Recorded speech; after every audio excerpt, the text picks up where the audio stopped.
edition. And from General Hospital to Jesse's Girl, Rick Springfield has got a new album out. We're going to talk all about it. But first, our Hollywood Minute. Yeah, buddy. Met her on a Monday, I probably should have stayed in bed. But Cupid came to stay. You're listening to Rick Springfield's latest single, Beautiful You. During the 1980s, Springfield had huge hits like Jesse's Girl, Don't Talk to Strangers, and Human Touch. He also starred, of course, in ABC's General Hospital. Springfield has released a new CD called Shock, Denial, Anger, Acceptance. And he's currently on tour. Rick Springfield joins us now from Los Angeles. I guess good morning to you. Good morning, David. Tell me a little bit about the title here, because it certainly grabs attention. Shock, Denial, Anger, Acceptance. Where does that come from? That's the 4 stages of healing. And when I write, I write to when there's something going on inside me, and I write to heal, and it seemed like an appropriate title. I always write from the kind of the darker side of love. I mean, even Jesse's Girl and Don't Talk to Strangers were about not getting what I wanted and, you know, sexual angst. So it's, all my albums could have been called Shock, Denial, Anger, Acceptance. Yeah, I read in one of the interviews that you've done recently about how you can't write music when you're in a good mood. No, I don't, when I'm happy, I don't go, gee, why am I so happy?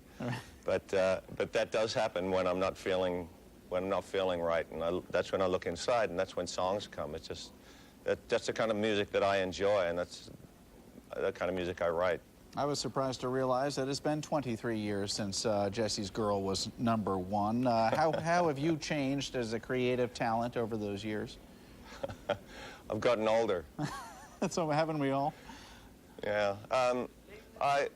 Music's become a lot more personal, you know, to me, and I still have a lot to explore. I'm still very hungry. I still have a lot to write about, and a lot of experiences to put on into songs. So I plan to be here a while. Yeah, and the music industry has changed quite a bit itself in that time, hasn't it? Yeah, it's really, really dramatically changed from the 80s. I formed my own record company, actually, called Gomer Records, because the changes have been so dramatic in the recording industry. Mainly, I was kind of spurred on by some friends of mine who kind of were in the same boat as me, hit-wise and everything, and they had a deal with a record company, and the record came out for about 2 weeks, and because there was no immediate reaction, the record was dropped, and they spent a year on the record. And I didn't want that to happen with my record, so I decided to form my own company and put it out myself, and it's just distributed by Red, which is part of Sony, so it gets out into the marketplace, but it's you know, up to me, time to put my money where my mouth is. Yeah, but that also liberates you more creatively, does it not? Yeah, very much so. I mean, certainly musically, I always wrote what I wanted to write. I was never, you know, no one ever tried to instruct me in the studio what to do with my music. But once it left the studio, it was pretty much up to the recording company as to how much energy they put into it. And so now I'm in charge of both, I guess, for better or for worse. I'm feeling actually very, very positive about it. We have a great reaction on the first single, Beautiful You, and that's the best reaction I've had for radio play-wise in, you know, about 15, 16 years. Yeah, when you get out on the road, obviously people come and buying tickets want to hear the old stuff. Do you mind playing it?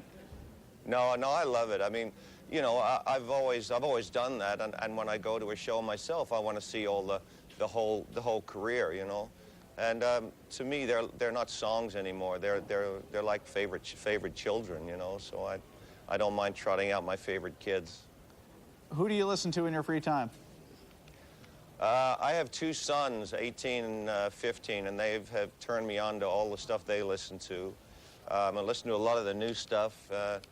The Mars Volta is our new favorite band in the house at the moment, and we both love Queens of the Stone Age. But I also listen to the old stuff. I was listening to Cream's Greatest Hits the other day. So, and you know, my kids, they're 18 and 15, and their favorite music is actually classic rock.